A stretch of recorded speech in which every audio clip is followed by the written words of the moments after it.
नमस्कार दोस्तों, SN electrical academy के यूट्यूब चैनल पे आप सभी का स्वागत है। दोस्तों, इलेक्ट्रिशियन ट्रेड थियरी में हम न्यूमेरिकल पोर्शन को कवर कर रहे थे।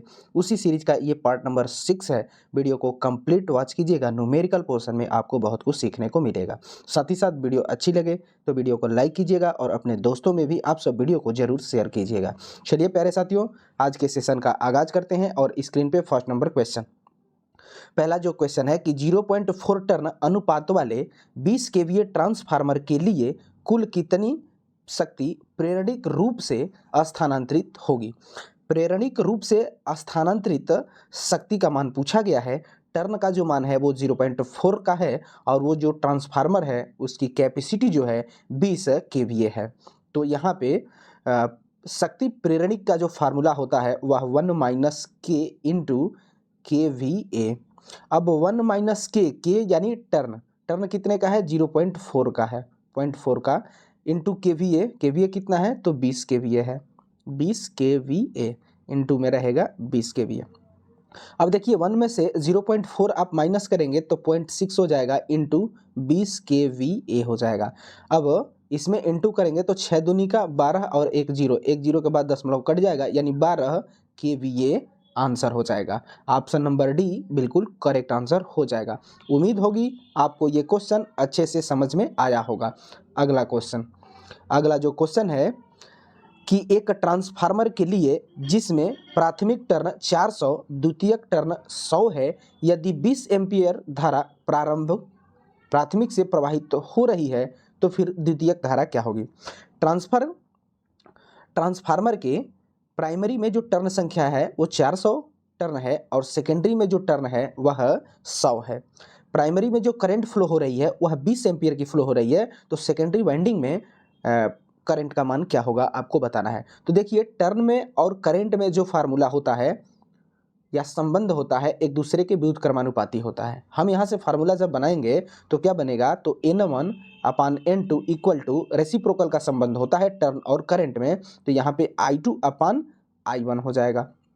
अब N1 का जो मान है वो 400 है अपान N2 का मान जो है वो 100 है इक्वल टू I2 हमें बताना है। I1 का मान दिया गया है क्वेश्चन में 20 एम्पियर, 20 5 100 5 8 40 80 एम्पियर द्वितीयक का मान हो जाएगा। मैंने सेकेंडरी वाइंडिंग में जो करंट का फ्लो होगा वह 80 एम्पियर का हो जाएगा। ऑप्शन नंबर सी बिल्कुल करेक्ट आंसर हो जाएगा। अगला जो क्वेश्चन है कि एक ट्रांसफार्मर की पूर्ण भार तांबे की हानि मतलब कॉपर लॉस 1600 वाट है, आधे भार पे कॉपर लॉस क्या होगा। ट्रांसफार्मर में जो लॉसेस होते हैं एक तो होता है आयरन लॉस और एक तो होता है कॉपर लॉस। आयरन लॉस जो होता है ये कांस्टेंट लॉस के अंतर्गत आता है, मतलब लोड रहे या ना रहे कांस्टेंट रहता है आयरन लॉस। लेकिन कॉपर लॉस जो होता है ये वेरिएबल लॉस के अंतर्गत आता है। जैसे जैसे लोड बढ़ता जाता है वैसे वैसे इसका मान भी बढ़ता चला जाता है और जैसे जैसे लोड घटता जाता है वैसे वैसे कॉपर लॉस घटता चलाता। यानी कहने का मतलब यह है कि कॉपर लॉस जो होता है वह लोड डिपेंडेंट होता है। अब यहाँ पे कॉपर लॉस बताना है, किस पे, हाफ पे, आधे पे बताना है। तो फार्मूला क्या हो जाएगा, कॉपर लॉस इक्वल टू आधे लोड पे 1/2 का whole square into full load पे कॉपर लॉस। अब फुल लोड पे कितना है तो 1600 है। अब आगे यहाँ हल करेंगे तो 1/4 हो जाएगा क्योंकि स्क्वायर है इंटू 1600, चौचौ का 16 400 वाट आधे लोड पे हो जाएगा। ऑप्शन नंबर सी बिल्कुल करेक्ट आंसर हो जाएगा। अगला जो क्वेश्चन है इस क्वेश्चन को आप देखेंगे तो किसी सजावटी श्रेणी में लैंप लगे हुए हैं और प्रत्येक लैंप की जो वोल्टेज है वह 5 वोल्ट के लैंप हैं। यदि सप्लाई वोल्टेज का मान 230 वोल्ट है तो श्रेणी में कितने लैंप लगेंगे। अब यहाँ पे फार्मूला हमने प्रीवियस सीरीज में भी कराया हुआ है इस टाइप के क्वेश्चन को। तो बल्ब की संख्या बतानी है, श्रेणी में कितने बल्ब लगेंगे। तो यहाँ पे बल्ब की संख्या इक्वल टू सप्लाई वोल्टेज अपान एक बल्ब की वोल्टेज प्लस फिर से सप्लाई वोल्टेज अपान एक बल्ब की वोल्टेज इंटू 5% अपान 100 हो जाएगा। ये कंप्लीट बल्ब की संख्या ज्ञात करने का फार्मूला होता है। अब इसी में आगे हम इसको मान को भरेंगे और हल करेंगे। सप्लाई वोल्टेज कितना है क्वेश्चन में ही दिया गया है 230/5 प्लस 230/5 इंटू 5%। अब देखिए ये 5 चौका 20, 5 छक्का 30, 46, इसका कंप्लीट सॉल्यूशन आएगा 46। फिर इसका भी कंप्लीट सॉल्यूशन जो आएगा 46 हो जाएगा। अब 46 में 5 से हम गुणा करेंगे तो 5 छक्का 30, कैरी हो जाएगा 3, और 5 चौका 20 और कैरी 3, 23 हो जाएगा। अब एक जीरो से ये एक जीरो मारा जाएगा, भाग दे देंगे तो ये 2.3 हो जाएगा। यहाँ 46 है, यहाँ 2.3 है, मतलब 46 और 2 48, 48.3 आ जाएगा। इसका करेक्ट जो आंसर होगा ये होगा। अब इसको राउंड फिगर में आप 48 ले लीजिए, 49 ले लीजिए, चूंकि यहाँ पे 5% का ये कैलकुलेशन नहीं कर रहा है, और इसके आसपास भी वही है, तो 46 को हम मानेंगे। ऑप्शन नंबर फर्स्ट बिल्कुल करेक्ट आंसर हो जाएगा। अगला जो क्वेश्चन है कि उस संधारित्र की धारिता कितनी होगी जिसमें 25 वोल्ट तक चार्ज करने के लिए 0.5 कूलाम की आवश्यकता होती है। वोल्टेज हमें चाहिए कितना, 25 वोल्ट, तो हमें चार्ज कितना पड़ता है, 0.5 कूलाम की आवश्यकता पड़ती है। तो फिर धारिता का मान क्या होगा, तो C = Q/V हो जाएगा। Q का मान 0.5/V, वोल्टेज का मान 25 हो जाएगा। अब ये पॉइंट हटाएंगे तो नीचे में एक जीरो बढ़ जाएगा। अब 5 में 250 से भाग देना, नहीं जाएगा, पॉइंट बढ़ाएंगे तो एक जीरो बढ़ाएंगे, फिर भी नहीं जाएगा तो यहाँ एक जीरो बढ़ाएंगे, तो फिर यहाँ एक जीरो बढ़ाएंगे, और 250 दूनी का 500, यानी 2 फैरड आंसर हो जाएगा। ऑप्शन नंबर सेकंड 0.02 फैरड बिल्कुल करेक्ट आंसर हो जाएगा। अगला जो क्वेश्चन है एसी सर्किट से ये क्वेश्चन है। ये जो क्वेश्चन है कि an inductive circuit has a resistance of 6 ohm with an inductive having the resistance of 8 ohm, find the impedance of circuit. कह रहा है कि सर्किट है, इस सर्किट में रेजिस्टेंस लगे हैं, इंडक्टेंस लगे हैं, और इस सर्किट का टोटल रेजिस्टेंस क्या होगा, और टोटल रेजिस्टेंस को हम क्या बोलते हैं, इम्पीडेंस बोलते हैं। तो इस सर्किट का इम्पीडेंस क्या होगा। अब इसके लिए इम्पीडेंस को हम कैसे प्रदर्शित करते हैं, तो जेड से करते हैं, और यहाँ से फार्मूला जो बनता है Z = √R² प्लस एक्सएल का स्क्वायर। अब √R², 6 है तो 6 का स्क्वायर, प्लस एक्सएल का मान 8 है तो 8 का square, equal to under root में 6 का स्क्वायर 36 प्लस 8 का स्क्वायर 64, 36 और 64 100 हो जाएगा अंडर रूट में, और 100 का वर्गमूल निकालेंगे तो 10 हो जाएगा। यानी इस सर्किट का टोटल रेजिस्टेंस, जिसे हम इम्पीडेंस कहते हैं, उसका मान जो आएगा वो 10 ओम आ जाएगा। ऑप्शन नंबर सेकंड बिल्कुल करेक्ट आंसर हो जाएगा। अगला जो क्वेश्चन है कि 1 एम्पियर घंटा विद्युत कितने कूलाम के बराबर होगी। 1 एम्पियर घंटा, अब इसको हल करेंगे तो 1 एम्पियर इंटू 1 घंटे में कितने मिनट, तो 60 मिनट, और इस 60 मिनट को सेकंड में कन्वर्ट करेंगे तो 1 मिनट में कितने सेकंड, तो 60 कर देंगे। अब इसी का कंप्लीट हम इंटू कर देंगे तो टोटल 1 एम्पियर घंटा में कूलाम की संख्या कितनी होगी आ जाएगा। तो इसमें इंटू करेंगे 6 का 36 पर 00, 3600 कूलाम 1 एम्पियर घंटा में आवेश का मान हो जाएगा। ऑप्शन नंबर थर्ड बिल्कुल करेक्ट आंसर हो जाएगा। अगला जो क्वेश्चन है कि किसी 6 ध्रुव 50 हर्ट्ज 3 फेज इंडक्शन मोटर की सर्पण गति यानी स्लिप स्पीड जो है 40 आरपीएम है, प्रतिशत स्लिप का मान क्या होगा, परसेंटेज स्लिप पूछा है। तो पहले हम सिंक्रोनस स्पीड निकाल लें, क्योंकि बेस जो माना जाता है वो सिंक्रोनस स्पीड ही माना जाता है। अब ns = 120 F/P हो जाएगा। 120 इंटू एफ का मान जो है फ्रिक्वेंसी दिया गया है 50/, पोल की संख्या 6 है, 6 दूनी का 12, 5 दूनी का 10, 1000 आरपीएम सिंक्रोनस स्पीड आ जाएगा। अब 1000 सिंक्रोनस स्पीड आ गया तो स्लीप परसेंट का फार्मूला होता है synchronous speed minus rotor speed upon synchronous speed into 100।